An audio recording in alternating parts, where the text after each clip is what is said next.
Itang santang, itang panitang, yadidang, sabba sangkara samato, sabupati padinisago, tanhakayo, nirodo, nibanang. Ini sungguh mendamaikan, sungguh luhur, yaitu tenangnya semua reaksi, ditinggalkannya semua kemelekatan, hancurnya nafsu keinginan, padamnya semua kotoran batin, nibbana. Yang saya hormati para rama-ramani, Bapak Ibu saudara-saudari sekalian yang berbahagia, selamat malam semuanya. Terpujilah Sang Buddha, Namo Buddhaya.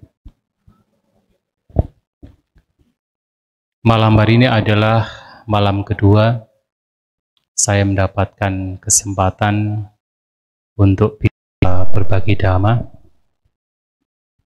yang tentunya topik yang akan saya bawakan sudah di-share barangkali, yang tidak lain adalah berkenaan dengan cara memotong reaksi pikiran. Saya melihat di jadwal kertas terbalik. Harusnya kemarin adalah topik yang sekarang adalah topik yang kemarin. Tetapi di flyernya ternyata betul. Jadi adalah sekarang topik berkenaan dengan cara memotong reaksi pikiran. Seperti yang kita ketahui bahwasanya tujuan kita mempraktikkan dhamma, tujuan utamanya adalah untuk melenyapkan pikiran-pikiran negatif, untuk melenyapkan pikiran-pikiran yang tidak bermanfaat atau kotoran batin. Karena itu semua adalah penyebab mengapa kita terus mengalami penderitaan, mengapa kita terus mengalami tumimba lahir. Sehingga ajaran Sang Buddha yang mengajak kita, mendorong kita untuk bisa terbebas dari tumimba lahir, maka kita pun diajak untuk mempraktikkan dhamma demi lenyapnya kotoran batin. Dan kalau kita perhatikan, kotoran batin yang memang berakar dari 3 akar kotoran batin, yaitu keserakahan, kebencian, dan juga ketidaktahuan, tidak tahu mana yang baik, mana yang buruk. Semua itu dapat kita lihat dalam pikiran kita, dan biasanya berupa reaksi pikiran. Artinya ketika batin kita bereaksi, apakah bereaksi berpikir tentang yang lampau, ataupun yang akan datang, berpikir-pikir, bahkan termasuk berpikir-pikir tentang yang sekarang, ketika pikiran kita bereaksi, disitulah kita menemukan ada banyak sekali kotoran batin. Itulah kenapa pada saat kita bermeditasi, ajakannya adalah kembali ke sini dan sekarang. Ajakannya adalah kembali kepada objek meditasi, tenangkan pikiran. Untuk apa? Supaya reaksi pikiran paling tidak berkurang. Dan bahkan mereka, para arahat yang dikatakan telah menghancurkan semua kotoran batin, atau dengan kata lain menghancurkan semua reaksi pikiran, mereka sering disebut sebagai yang memiliki kondisi batin siti buta, cooling down. Artinya batinnya sudah cooling down, sudah menjadi dingin, tidak bereaksi, tidak bergejolak. Dan mereka juga dikatakan sebagai orang-orang yang sudah tidak memiliki perkembangbiakan pikiran. Nipapanca. Jadi sementara yang belum mencapai kesucian arahanta disebut sebagai papanca atau memiliki perkembangbiakan pikiran, batin pikiran bereaksi, tetapi seorang arahanta, seorang tathagata, sang Buddha, dan para siswa beliau yang telah mencapai arahat disebut nipapanca. Tidak memiliki perkembangbiakan pikiran, batin tidak bereaksi.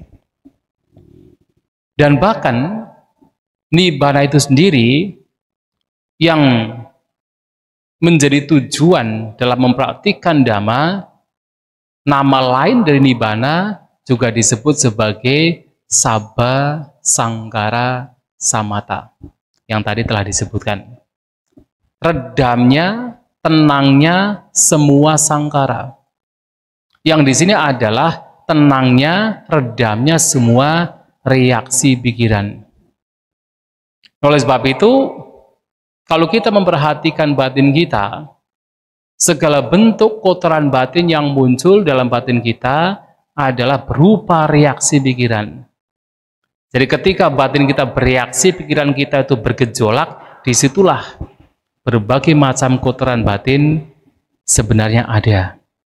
Apakah dalam bentuk keserakahan, beserta anak cucunya, karena keserakahan adalah induk, maka punya anak cucu. Apakah dalam bentuk kebencian dan korelasinya, atau dalam bentuk ketidaktahuan, kebodohan, pasti batin di situ bereaksi, bergejolak.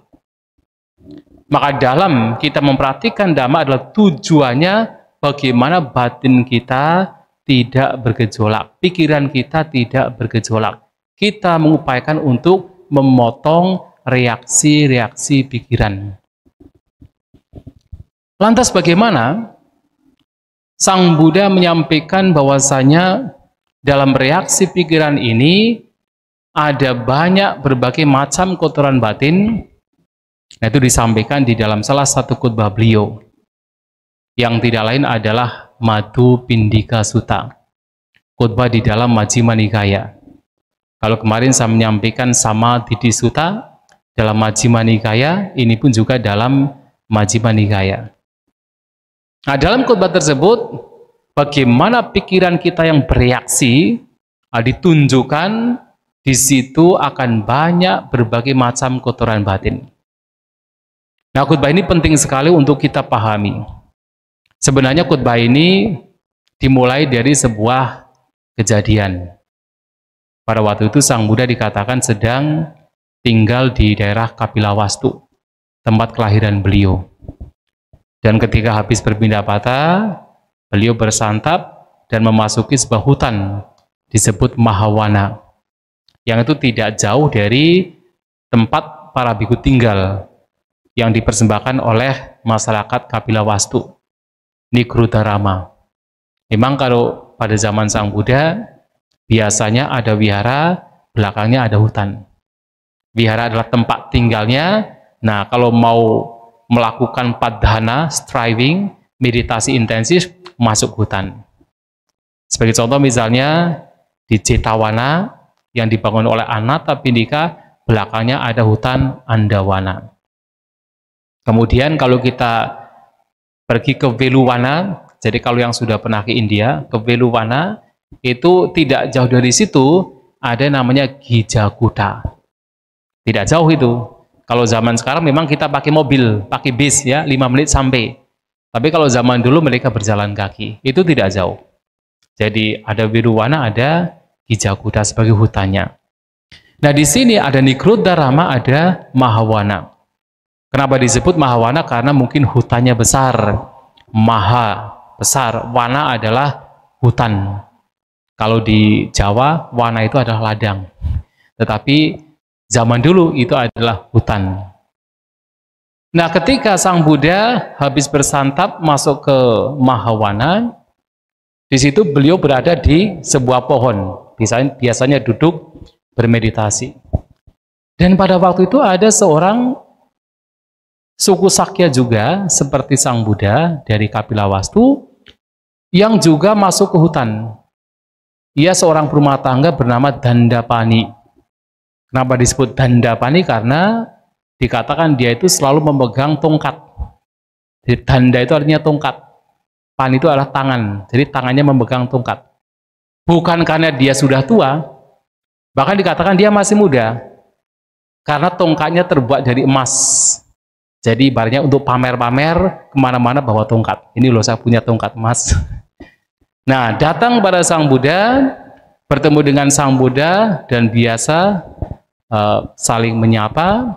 Dan pada waktu itu Dandapani ini bertanya, apa sesungguhnya yang menjadi doktrin dari Sang Buddha yang dinyatakan oleh Sang Buddha? Ditanya demikian, Sang Buddha menjawab, saya menyatakan, saya mengajarkan ajaran di mana ketika seseorang mempraktikkan ajaran tersebut, ia tidak lagi berkonflik dengan siapapun di dunia. Baik dengan Mara, dengan Brahma, dengan Dewa, Pertapa, Brahmana, Raja dan rakyatnya, konflik tidak lagi ada pada orang tersebut ketika mempraktikkan apa yang diajarkan Sang Buddha. Dan saya mengajarkan Dhamma, mengajarkan ajaran di mana dengan praktek ajaran tersebut persepsi atau sanya tidak lagi mengobsesi seseorang. Nah, di sini ada istilah Brahmana yang adalah arahat. Seorang Brahmana yang sudah terbebas dari segala bentuk nafsu keinginan, terutama adalah indrawi. Tidak lagi mengobsesi seseorang sehingga tidak ada nafsu keinginan untuk dilahirkan dimanapun. Nah, mendengar apa yang disampaikan Sang Buddha, Dandapani ini bukannya menjadi kagum, bukannya menjadi tertarik dengan ajaran Buddha, malahan dia tidak percaya. Dia menjulurkan lidahnya, berdecak, menggelengkan kepalanya, mengerutkan dahinya.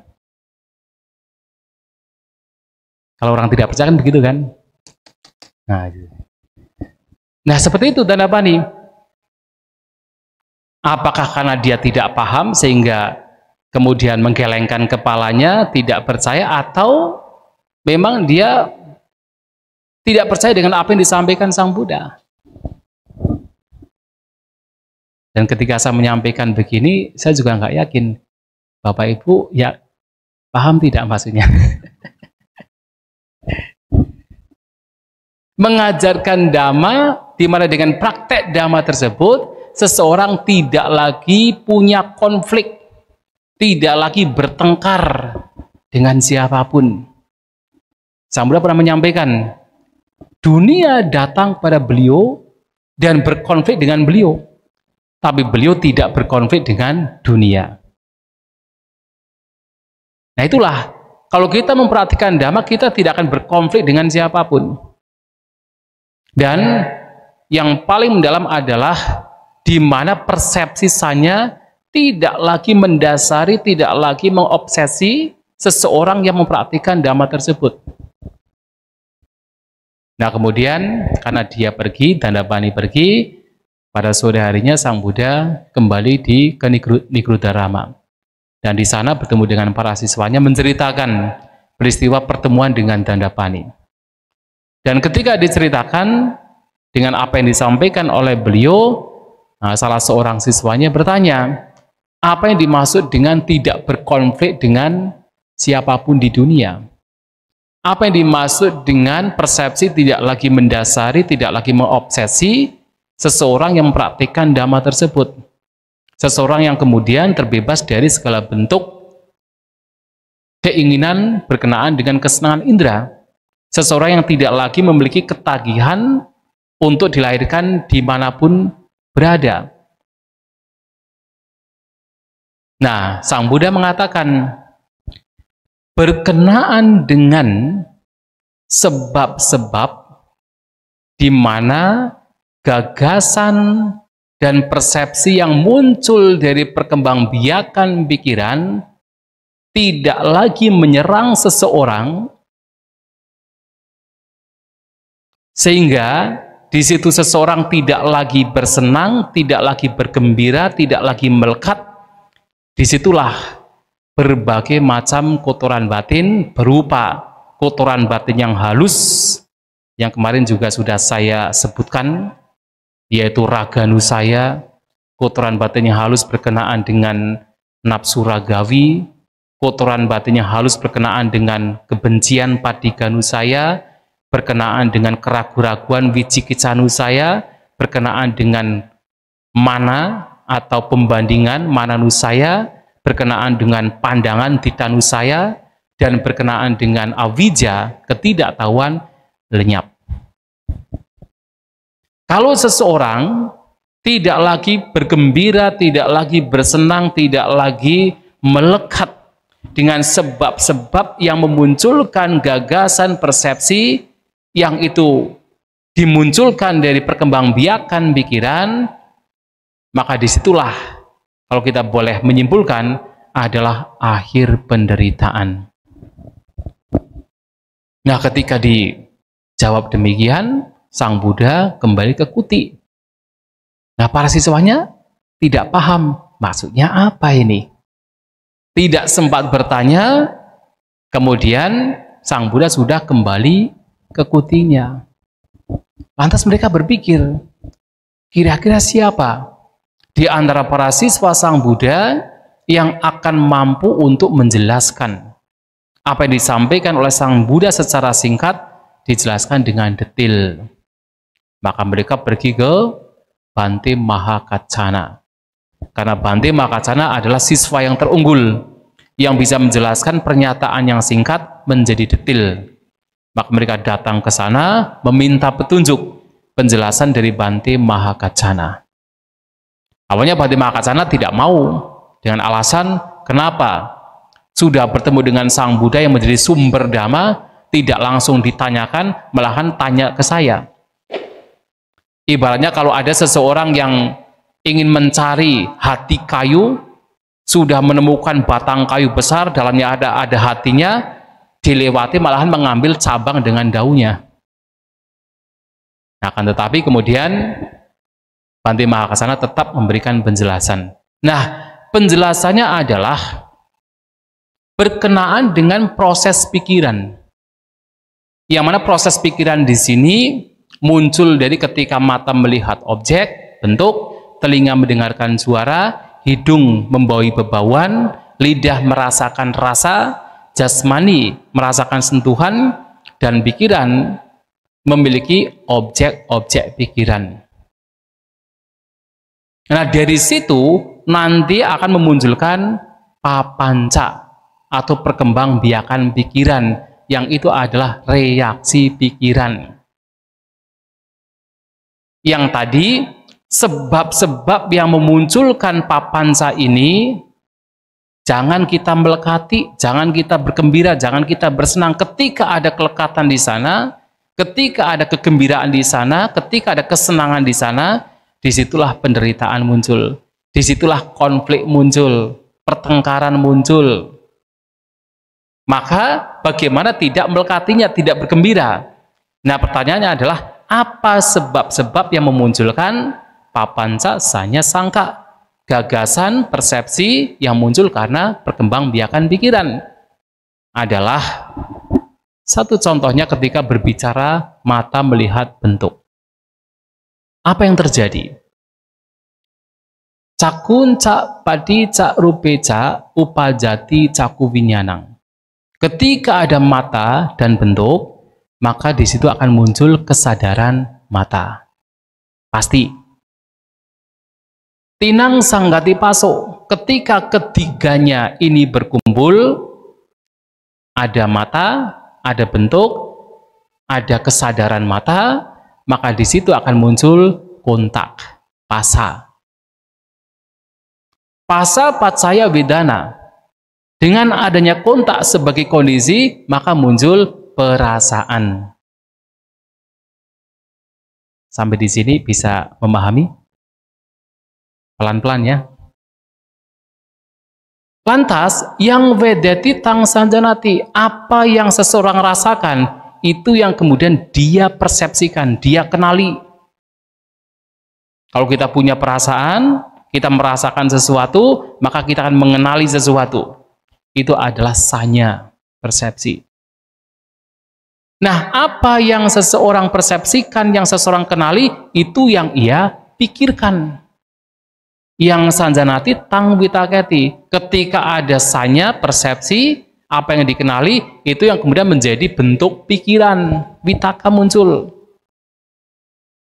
Nah, sekarang yang menjadi masalah adalah yang witaketi tang papacenti.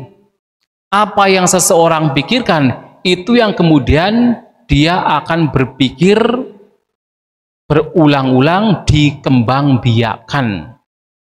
Jadi pikirannya berkembang biak dan mengasosiasikan, mengkorelasikan dengan pengalaman lampau yang akan datang dan sekarang. Ketika ada pikiran, kemudian pikirannya berkembang biak, kemudian dikorelasikan dengan pengalaman-pengalaman yang lampau, yang akan datang, yang sekarang, sehingga di situ akan menjadi ruwet. Dan itulah papanca, dan disitulah berbagai macam kotoran batin muncul. Maka yang harus diantisipasi sebelum akan muncul perkembangbiakan pikiran, yang di situ nanti akan ada konflik, ada pertengkaran, ada kotoran batin berbagai macam. Nah, penyebab-penyebab yang memunculkan papanca ini, perkembangbiakan pikiran ini atau reaksi pikiran ini, itu yang kita mengupayakan untuk tidak melekati, tidak bersenang di sana, tidak bergembira di sana. Kalau tidak melekati di sana, tidak akan sampai kepada papanca. Kalau tidak kemudian bergembira, bersenang di sana, maka tidak sampai pada papanca. Tidak sampai pikiran menjadi berkembang biak. Yang menjadikan pikiran kita berkembang biak, kenapa? Kita membiarkan pikiran kita itu melekat dengan sebab-sebab yang memunculkan papanca. Sebabnya apa? Tadi telah disampaikan. Ada mata, ada bentuk, ada kesadaran mata. Kemudian muncul kontak. Kemudian muncul perasaan, muncul persepsi, muncul pikiran. Ini adalah sebab-sebabnya. Dan kalau kita mulai melekat, bergembira, bersendang di sebab-sebab ini, nah disitulah perkembangbiakan pikiran akan muncul, dan di situ berbagai macam kotoran batin akan muncul. Reaksi pikiran akan muncul. Maka di dalam perkembangbiakan pikiran ini atau papanca ini dikatakan ada 3 hal yang biasanya muncul, yaitu apa? Tanha, mana, diti. Nafsu keinginan akan muncul di dalam perkembangbiakan pikiran. Pembandingan akan muncul, membanding-bandingkan saya dengan orang lain. Kemudian berbagai macam pandangan yang salah, yang tidak benar, itu akan muncul. Nafsu keinginan muncul, pembandingan muncul, berbagai macam pandangan salah itu muncul ketika papanca itu berada di sana. Dan itu semua adalah kotoran batin. Maka bagaimana sebab-sebab yang memunculkan papanca ini, kita harus mengupayakan untuk mengantisipasi, melihat agar kita tidak melekat di sana. Lantas bagaimana? Latihan yang diberikan oleh Sang Buddha dalam khutbah-khutbah lain, tidak disampaikan dalam khutbah ini, adalah dengan kita senantiasa untuk merenungkan anicca, dukkha, dan anatta. Melihat bahwasanya apapun fenomena yang menjadi penyebab memunculkan perkembangbiakan pikiran ini, reaksi pikiran ini, dilihat sebagai tidak kekal. Mata tidak kekal, tidak bisa dipertahankan. Bentuk juga tidak bisa dipertahankan, tidak kekal. Kalau seseorang mampu melihat itu semua tidak kekal, menjadi kokoh, maka kelekatan juga akan semakin memudar. Mengapa kita melekat dengan bentuk? Mengapa kita itu bergembira dengan bentuk, melekat dengan bentuk? Karena kita melihat bentuk sebagai sesuatu yang ada indikasi, sebagai sesuatu yang kekal, yang bisa dipertahankan, yang bisa memberikan kebahagiaan. Maka kita melihat, melekat dengan bentuk, dan disitulah berbagai macam bentuk pikiran yang disebut papanca itu akan muncul dengan cepatnya. Demikian pula berkenaan dengan suara dan juga telinga. Lihat itu sebagai tidak kekal. Dan tentunya melihat itu sebagai tidak kekal, tidak hanya telinga dan juga suara, tapi semua 6 indera kita beserta objek-objeknya, melihat itu semua tidak kekal, maka juga akan melihat bahwa semua itu tidak patut untuk dilekati. Karena begitu kelekatan di sana muncul, pasti akan muncul penderitaan, muncul duka. Maka apa yang tidak kekal memungkinkan untuk memunculkan duka, penderitaan kalau dilekati. Dan juga lihat, semua itu sebagai apa? Sebagai anatta, tanpa diri. Tidak ditemukan adanya self diri. Makhluk itu hanya sekedar mata dan bentuk, tapi tidak ada makhluk di sana. Tidak ada diri di sana, tidak ada entitas di sana. Maka mengapa muncul berbagai macam bentuk pikiran yang buruk? Ya karena salah satu penyebabnya adalah karena kita melihat ada makhluk. Ada diri, ada self. Contohnya apa? Melihat seseorang muncul kebencian. Kenapa benci? Karena ada persepsi, ada makhluk di sana, ada entitas di sana, ada diri di sana, termasuk ada diri di sini. Diriku diinjak-injak, diriku tidak dihargai, dia menginjak diriku, ada diri lainnya menginjak diriku. Ada persepsi demikian. Persepsi adanya atta, adanya self. Dan itu yang memunculkan berbagai macam bentuk penderitaan. Nah, tetapi kalau kemudian pemahaman perenungan anicca, dukkha, dan anatta ini diulang-ulang dikokohkan, itu disebut sebagai anicca sanya, anatta sanya, diulang-ulang dikokohkan, maka setiap kali mulai muncul bentuk pikiran yang buruk, ketika ada persepsi anicca, dukkha, dan anatta, itu akan menjadi meredam. Yang tadinya bereaksi menjadi tidak bereaksi, menjadi tenang. Dan itulah kenapa Sang Buddha memberikan latihan kepada seorang pengembara bernama Bahya Darujiriya. Dite ditamatang bawisati, sute sutamatang bawisati, mute mutamatang bawisati, winyate winyatamatang bawisati. Di dalam melihat, latih itu hanya sekadar pengalaman melihat. Artinya tidak ada bumbu.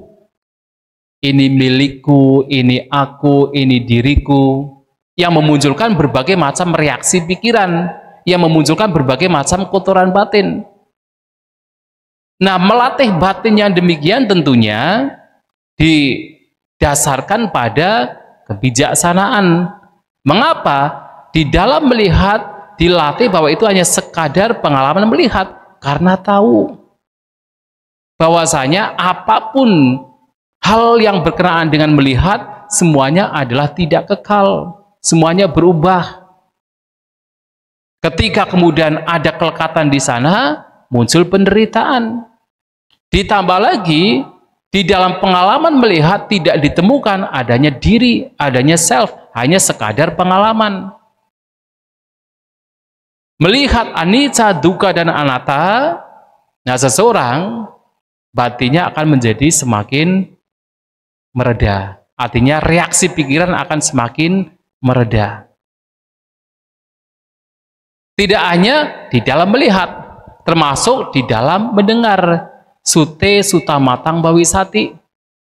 Di dalam mendengar juga lihat, latih itu hanya sekadar pengalaman mendengar semata. Tidak lebih dari itu. Tidak berpikir-pikir sebagai ini milikku, ini aku, ini diriku. Termasuk di dalam pengalaman kita membaui, merasakan, bersentuhan juga sama, sekadar pengalaman. Mute mutamatang bawisati. Dan pada akhirnya bahkan ketika kita berpikir, itu pun juga baik untuk dilatih, itu pun hanya sekadar pengalaman berpikir. Tapi kalau kita sudah bereaksi, kita tidak mau dengan pikiran yang muncul, atau kita menyukai dengan pikiran yang muncul, kita sudah terlibat di sana, itu sudah terseret di sana, maka disitulah penderitaan akan muncul. Ya, termasuk pada saat kita bermeditasi. Saat bermeditasi, pikiran kita kacau, muncul kecewa, muncul ketidaksukaan, merasa pesimis dengan meditasinya. Kenapa? Karena bereaksi. Karena tidak mau melihat keberadaan bahwa itulah pikiran, itu pun hanya sekedar pikiran semata, tidak lebih dari itu. Tapi kalau kemudian sudah memunculkan ketidaksukaan dengan pikiran ini, ya disitulah kemudian muncul penderitaan, kekecewaan. Dan ketika mendapatkan ketenangan kemudian dilekati, mungkin pada saat itu belum ada penderitaan. Tapi begitu ketenangan itu lenyap, mulailah muncul penderitaan. Maka di dalam kita bermeditasi, melihat apapun pengalaman yang kita lihat itu sebagai sekadar pengalaman, dan batin diupayakan, diusahakan dalam latihan tersebut tidak terseret oleh suka maupun tidak suka. Maka ada para guru meditasi yang mengajarkan kesadaran pasif. Passive awareness, kesadaran pasif. Artinya melihat objek sekadar sebagai objek tanpa menjustifikasi, tanpa menghakimi. Melihat itu dengan kesukaan atau tidak suka. Kalau sudah ada suka dan tidak suka, disitulah reaksi batin muncul.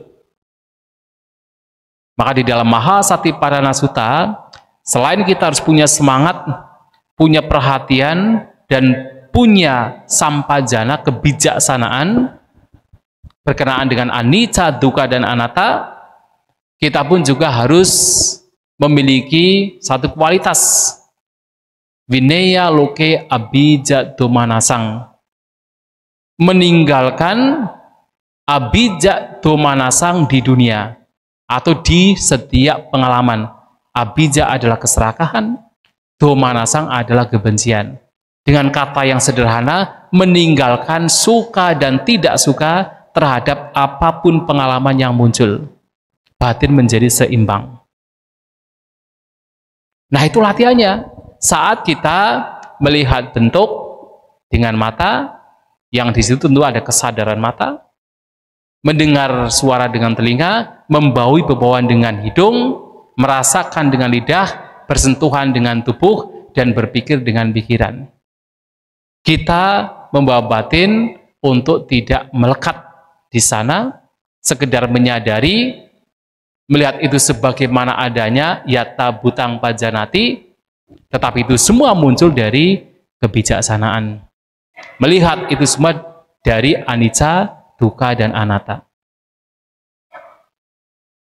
Lantas, tidak hanya itu, tetapi juga ketika berbicara pasa, kontak. Kalau tadi kan baru kesadaran mata, telinga, dan seterusnya. Kontak juga sama, yang menjadi penyebab yang nantinya membawa kepada perkembangbiakan pikiran atau reaksi pikiran. Itu juga bagaimana kita tidak bergembira, tidak bersenang, dan tidak melekat di dalam apapun kontak, apapun sentuhan. Sentuhan tidak hanya jasmani. Sentuhan adalah mata melihat objek, di situ ada sentuhan. Telinga mendengar suara, ada sentuhan juga.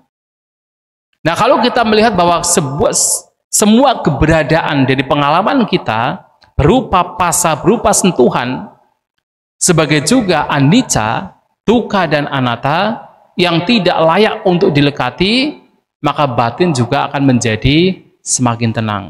Reaksi pikiran juga akan semakin memudar. Dan dalam hal ini, berbicara pasa juga tentu tidak hanya sekedar satu cara melihat anicca, dukkha, dan anatta. Termasuk yang kemarin saya sampaikan juga. Melihat itu melalui perenungan. Bahwa ternyata yang namanya pasa itu diibaratkan seperti seekor sapi yang dikuliti. Yang ketika sapi tersebut yang sudah dikuliti berada di lantai, semua binatang yang di lantai akan menyerbu dia. Ketika bersandar di tembok, semua binatang yang ada di tembok akan menyerbu dia. Ketika berada di air, semua binatang air juga akan menyerbu dia, menyerang dia. Artinya, apapun bentuk sentuhan pada hakikatnya adalah penderitaan, duka. Dan itu juga menjadi perenungan supaya tidak melekat dengan pasa yang sedang sekarang terjadi dan juga tidak mencari sentuhan-sentuhan yang lain. Karena melihat itu semua adalah bagian dari penderitaan. Nah, itu juga patut untuk kita renungkan supaya tidak membawa kepada papanca. Tapi tentu itu semua adalah latihan. Karena takutnya seperti kemarin, ini kok ajaran Buddha pesimis ya. Ya memang kalau kita melihat demikian, memang ajaran Buddha itu sangat berbeda. Sangat berbeda dari ajaran-ajaran yang ada pada waktu itu. Bahkan zaman sekarang pun juga berbeda sekali. Jadi kotoran batin yang dari yang paling kasar sampai yang paling halus itu juga harus dilihat. Sampai yang seperti itu yang secara umum di masyarakat itu bukan masalah, itu hal yang wajar, fenomena yang wajar, bukan sebagai masalah, tetapi di dalam Dhamma itu pun juga menjadi penyebab berbagai macam kotoran batin dan pada akhirnya penderitaan. Dan kemudian tidak hanya pasa, kalau memang kemudian sudah terlanjur sampai kepada vedana atau perasaan, ya kita bisa merenungkan perasaan. Dalam hal ini tentunya dari awal sampai ini kita membutuhkan sati sampajanya. Harus ada perhatian untuk mengenali, waspada dengan diri kita, memperhatikan objek, kemudian juga memperhatikan kesadaran, memperhatikan sentuhan, termasuk adalah memperhatikan perasaan yang muncul. Yang mana perasaan di sini ketika muncul diperhatikan dan juga diimbangi dengan sampajanya, kebijaksanaan. Yang di sini salah satunya adalah melihat itu sebagai anicca, dukkha, dan anatta. Sebagai tidak kekal, sebagai yang membawa kepada duka, penderitaan ketika dilekati, dan sebagai bukan diri, bukan makhluk, bukan self. Perasaan juga demikian. Karena kalau tidak ada perhatian, tidak ada sampajanya, kelekatan akan muncul. Dan ketika kelekatan muncul, di situ akan muncul berbagai macam kotoran batin. Ketika perasaan menyenangkan muncul, maka di situ akan muncul apa? Raganusaya. Jadi kotoran batin yang halus, bahkan yang kasar, yang berkenaan dengan nafsu ragawi. Mengingini, melekatinya, ingin mendapatkan, ketika itu yang muncul perasaan yang menyenangkan. Begitu ada perasaan yang tidak menyenangkan, kalau tidak ada perhatian, tidak ada kebijaksanaan, maka akan muncul kotoran batin berupa patiganusaya. Adalah kebencian, ketidaksukaan, penolakan, geram, tidak mau. Patiganusaya. Bahkan ketika muncul perasaan yang netral, yang biasa-biasa, itu pun juga memunculkan kotoran batin. Avijanusaya. Kotoran batin berkenaan dengan ketidaktahuan. Tidak tahu bahwa ini pun juga tidak kekal. Ini pun juga bisa membawa penderitaan. Ini pun juga bukan sebagai makhluk, sebagai entitas. Tidak akan muncul pengetahuan demikian. Yang muncul adalah ketanpa pengetahuan atau avijja. Ketika ada perasaan yang netral. Nah, oleh sebab itu, perhatian kebijaksanaan itu harus dimunculkan, disertakan ketika sudah masuk ke dalam perasaan. Maka salah satu bentuk meditasi adalah Vedanupasana, memperhatikan perasaan. Supaya apa? Supaya kotoran batin yang akan muncul bersama dengan perasaan itu tidak muncul. Dan bahkan menarik sekali Sang Buddha menyampaikan, di dalam perasaan yang menyenangkan, di situ akan muncul kotoran batin yang tadi disebut raganusaya atau nafsu ragawi. Tetapi di dalam perasaan yang menyenangkan juga akan lenyap raganusaya. Nah, kenapa bisa lenyap? Ketika ada sati dan sampajanya, ada perhatian dan kebijaksanaan. Kita memperhatikan perasaan yang muncul, kemudian dilihat itu sebagai anicca, tidak kekal, sebagai bagian dari duka penderitaan, dan juga sebagai sekadar perasaan, bukan sebagai makhluk. Nah, di situ nafsu ragawi yang seharusnya muncul akan lenyap. Nah, ini cara untuk memotong reaksi pikiran ketika sudah mulai masuk ke dalam perasaan. Termasuk adalah perasaan yang tidak menyenangkan. Kalau ada sati sampajanya, maka kebencian tidak akan muncul. Bahkan ketika itu muncul, itu akan lenyap. Reaksi pikiran berupa kebencian itu akan lenyap. Dan ketika ada perasaan yang netral, yang sebenarnya ada avijja, ketidaktahuan, ketika di situ dimunculkan pemahaman ketidakkekalan, penderitaan, dan juga anatta, maka di situ ada pengetahuan. Jadi bukan avijja, tetapi yang muncul adalah vijja, pengetahuan. Nah, ini juga menjadi salah satu cara untuk bisa menenangkan reaksi pikiran dengan kita memperhatikan perasaan. Dan bahkan kemudian ketika sampai kepada sanya persepsi, apa yang dikenali. Nah, apa yang dikenali di sini, wah, banyak sekali kotoran batin yang bisa muncul. Karena di dalam persepsi itu ada persepsi yang baik, ada persepsi yang tidak baik. Persepsi yang tidak baik, salah satunya adalah tadi persepsi tentang adanya diri. Dan itu kuat sekali. Kita manusia itu sangat-sangat kuat sekali untuk memegang persepsi, untuk menciptakan persepsi bahwa ada sesuatu yang kekal, bahwa ada sebuah diri itu sangat kuat. Nah, disitulah kalau tidak ada perhatian, tidak ada kebijaksanaan, ini akan semakin kuat. Contohnya apa? Misalnya Anda bertemu dengan seseorang. Ketika awal bertemu, orang tersebut mengucapkan kata-kata yang kasar, kata-kata yang menyakitkan, yang tidak menyenangkan. Kalau tidak disadari, Anda akan menciptakan, membangun sebuah persepsi.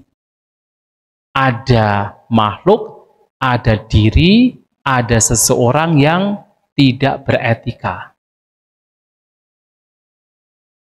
Sehingga setiap kali mendengar nama si dia, langsung pikirannya muncul, dia orang tidak baik. Ketika ada orang berdiskusi tentang dia, muncul pikiran, dia tidak baik. Bahkan ketika muncul nama dalam pikiran tentang dia, dia tidak baik.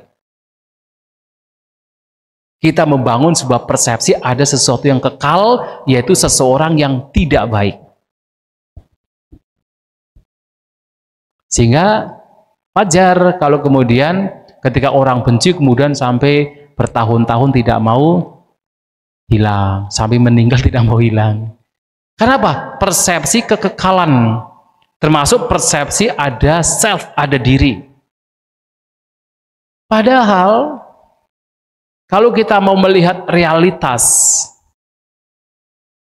orang yang kita anggap sebagai orang yang tidak baik, dari awal dia mengucapkan kata-kata kasar, dia itu sudah mengalami perubahan yang tidak terhitung.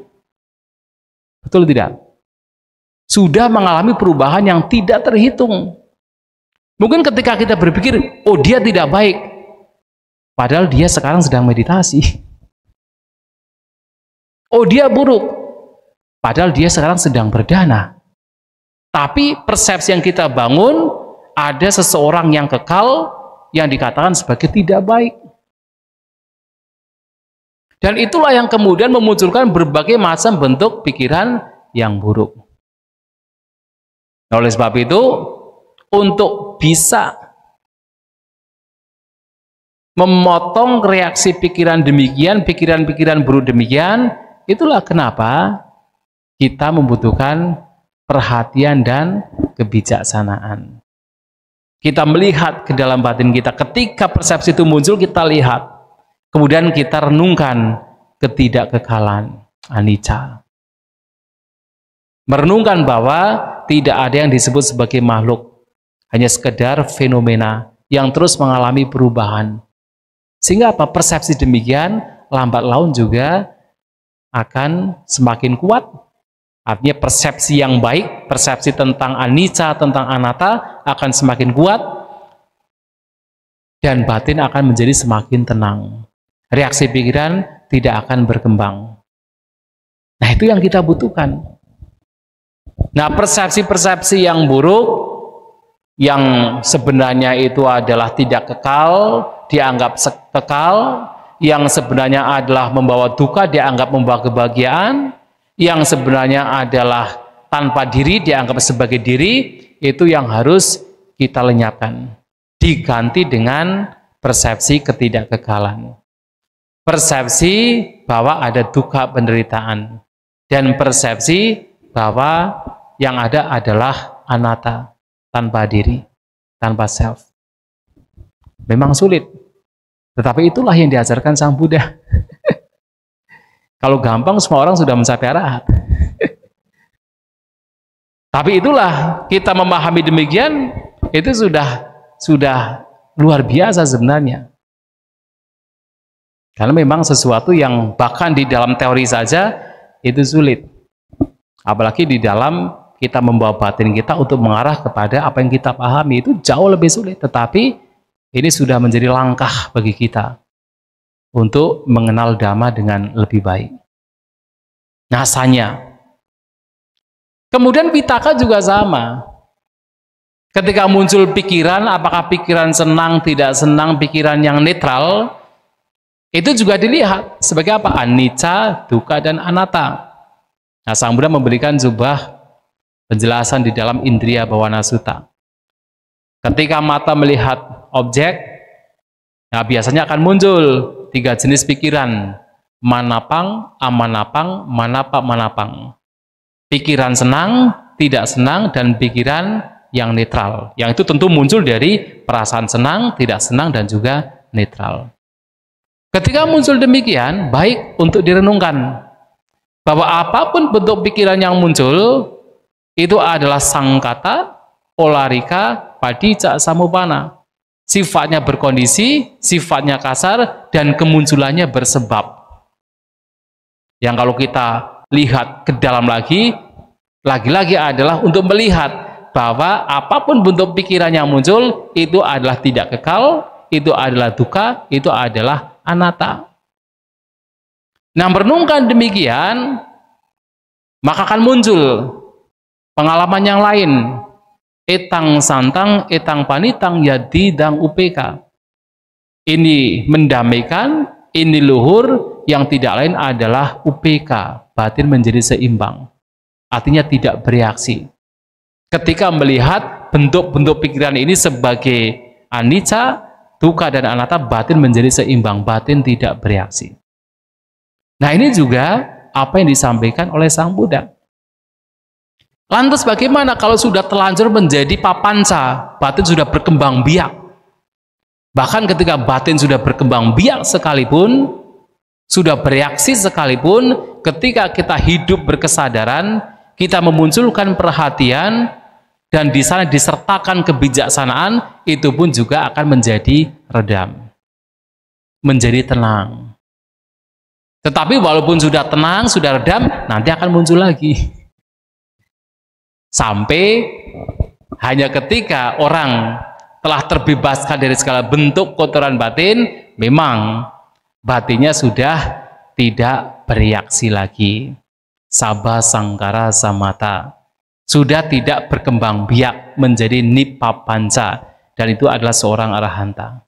Akan tetapi dalam proses semua itu juga menjadi sebuah latihan bagi kita. Latihan bagaimana membawa batin menjadi tenang. Apapun caranya, bagaimana batin menjadi tenang. Tentunya cara-cara yang telah dianjurkan oleh Sang Buddha. Memunculkan perhatian, memunculkan kebijaksanaan, mengupayakan dengan semangat yang nanti membawa kepada batin yang lebih seimbang, lebih damai, lebih tenang, dan batin yang tidak bereaktif. Kemudian baru beberapa saat bereaksi lagi, nggak apa-apa, latih lagi untuk menjadi tenang. Dan itulah dalam praktek vipassana juga demikian. Artinya hidup berkesadaran, memperhatikan objek sebagaimana adanya, tidak memunculkan suka dan tidak suka, batin menjadi tenang, seimbang. Baru beberapa detik bereaksi lagi, nggak apa-apa, diseimbangkan lagi. Baru beberapa detik bereaksi lagi, tidak apa-apa, diseimbangkan lagi, sampai batin kita akan cenderung untuk lebih tenang, cenderung untuk tidak bereaktif. Nah, itu semua dapat terjadi dengan latihan kita memunculkan sati sampajanya, perhatian dan hidup dengan kebijaksanaan. Jadi sati adalah sama sati perhatian, sampajana adalah sama didi, dan juga adalah panya kebijaksanaan. Dan itu dua-duanya ini harus dimunculkan, dan tentunya seperti yang kemarin saya sampaikan, harus juga dimunculkan daya upaya benar. Jadi apa yang buruk dilenyapkan, apa yang baik itu dikembangkan, sehingga batin akan menjadi lebih tenang dan semakin tenang. Itulah Bapak Ibu Saudara-saudari sekalian yang ingin saya sampaikan pada kesempatan malam hari ini. Semoga bisa dipahami, semoga kita semua maju di dalam Dhamma, Sabisata Bhavantu Sukhitata, semoga semua makhluk berbahagia.